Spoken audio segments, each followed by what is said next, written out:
आज आप लोगों को इसलिए यहाँ पे तकलीफ़ दी आपको, मैं और मेरे साथी आपके सामने चंद एक गुजारिशात करना चाहते हैं।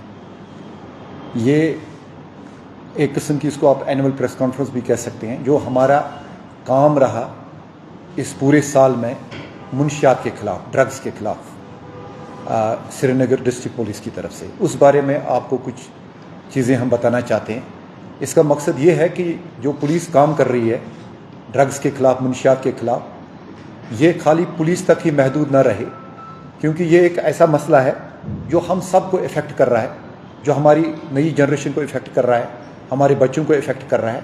और इसमें जितनी भी हम अवेयरनेस बढ़ाएं, जितनी भी हम इसमें सेंसिटाइज करें सोसाइटी को, उतना कम है। और ये सिर्फ खाली पुलिस का मामला नहीं है, ये पूरे समाज का मामला है, या किसी खास एक ही महकमा जो सरकार का है उसका मसला नहीं है। ये हम सब का एक साझा मसला है जिसमें हम सब को आगे बढ़ना चाहिए, और इस चैलेंज को हमें मुकाबला करना पड़ेगा, और इस मुनशियात की लानत और वबा से हम अपने समाज को निजात दिलाएं। जैसे आप जानते हैं कि 20-30 साल से 1989 से ही यहाँ पे दहशतगर्दी का एक ज़बरदस्त दौर चला, तो बहुत सारे कुर्बानियों और मेहनत अनथक कोशिशों के बाद हम बहुत हद तक टेररिज्म को, दहशतगर्दी को ख़त्म करने में कामयाब हुए हैं, और जिसका सहरा सारे सिक्योरिटी फोर्सेस, यहाँ के आवाम को जाता है, यहाँ की गवर्नमेंट को जाता है। और जो खासकर पिछले 4-5 साल से यहाँ पे ज़बरदस्त काम हुआ है दहशतगर्दी के ख़िलाफ़। लेकिन अब जो चैलेंज हमारे सामने है वो ये जो मुनशियात वाला ड्रग्स का चैलेंज है हमारे सामने, जिसको टैकल करने के लिए हमारे जो मेरे साथी यहाँ पे आप देख रहे हैं, इन्होंने बहुत ज़्यादा मेहनत कर रहे हैं। ये दिन रात हम सारे लगे रहते हैं, और हमने इसको हम मिशन मोड के हिसाब से इसको कर रहे हैं, ना कि that only that it is our duty as police officers, but duty we also think that it is our moral duty as the members of the society. वो समझ के भी हम ये काम कर रहे हैं। तो मैं थोड़ा सा आपको जानकारी दे दूँ। इस साल में मैं 94 केसेस रजिस्टर किए श्रीनगर में NDPSA में। NDPSA एक एक्ट है जो मुनशियात के ख़िलाफ़ जिसको हम यूज़ करते हैं, narcotic drugs and psychotropic substances act. तो हमने 156 लोगों को गिरफ्तार किया है, और इसके साथ साथ हमने न सिर्फ उनको गिरफ्तार किया है, हमने चार्जशीट भी बड़े सारे केसेस इसमें किए हैं। 26 लोग जो हैं हमने पिट NDPSA में बंद किए हैं। पिट NDPSA में आपको समझाता चलूँ, यह है prevention of illicit trafficking in NDPSA। उसका एक एक्ट है। जैसे PSA होता है, किसी को हम डिटेन कर रहे हैं, वैसे ही डिवीजनल कमिश्नर कश्मीर या divisional commissioner Jammu competent authority है जो लोगों को डिटेन करने की के अहकाम सादिर फरमाते हैं। ये बिल्कुल PSA की तरह होता है, डिटेनिंग अथॉरिटी ड्यू काम होता है, और फिर हमारे डोजियर पे, पुलिस के डोजियर पे होता है।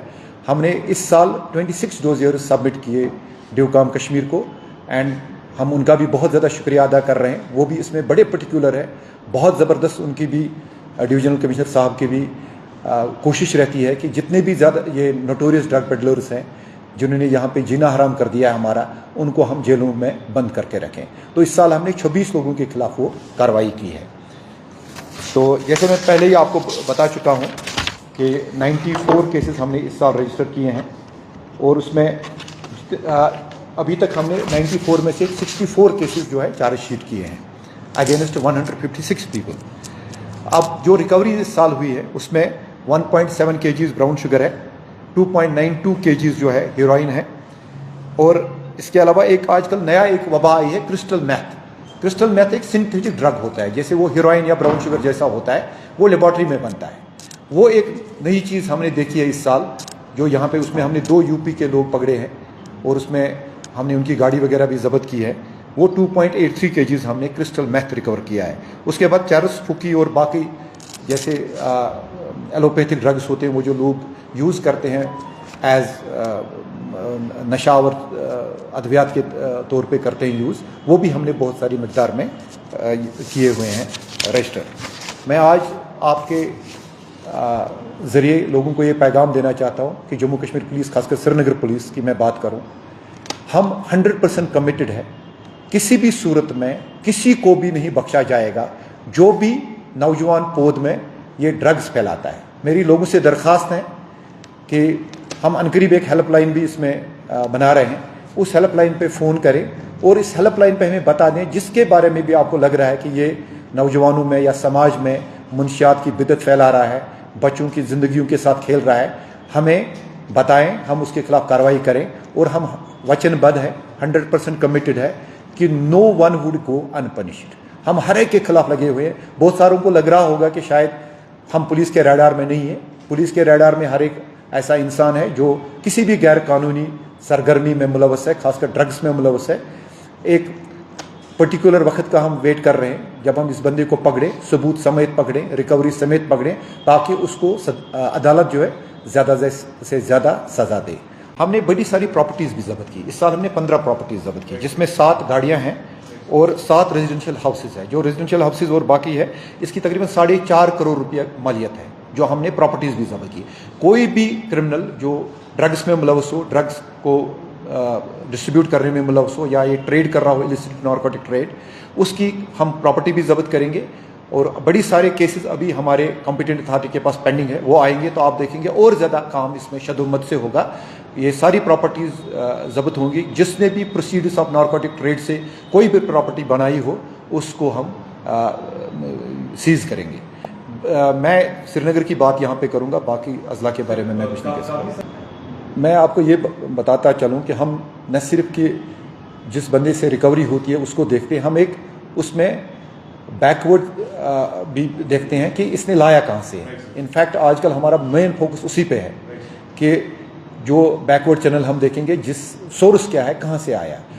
आपको पता ही होगा हेरोइन और ब्राउन शुगर का जो मेन सोर्स है वो पाकिस्तान से आता है, जाहिर सी बात है। उस पर भी बड़ी हद तक कदगन हुई है, बहुत फ़र्क पड़ा है।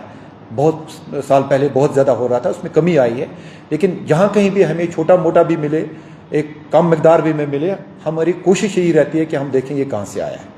साथ में मैं आपको ये बताऊं कि बहुत सारे वालिदैन हमारे पास आते हैं जिनके बच्चे एडिक्ट होते हैं। वो कहते हैं हमें कि आप जी इनको बंद ही रखें। इनसे मेरी यही दरख्वास्त है, वो कोशिश करें कि जो हमारे पास ड्रग रिहैबिलिटेशन सेंटर हैं, चाहे पुलिस का यहाँ पे ईदगाह में जो पुलिस का ड्रग डिएडिक्शन सेंटर है, या बाकी प्राइवेट सेक्टर में भी है, या गवर्नमेंट के भी हैं, हॉस्पिटल्स में भी हैं, गवर्नमेंट हॉस्पिटल्स में, वो वहाँ पे ले जाए अपने बच्चों को और कोशिश करें कि उनको छुटकारा मिल जाए इस ड्रग एडिक्शन से। क्योंकि जो ड्रग एडिक्ट है उसको हम एज ए विक्टिम मान रहे हैं, एज ए पेशेंट मान रहे हैं, और जो ड्रग ट्रैफिकिंग कर रहा है, ड्रग पेडलिंग कर रहा है, उसको ही हम मुजरिम मान रहे हैं। और उनके खिलाफ कार्रवाई आगे भी बहुत ही शद्दो मद से with full vigour, with full might of law जारी रहे।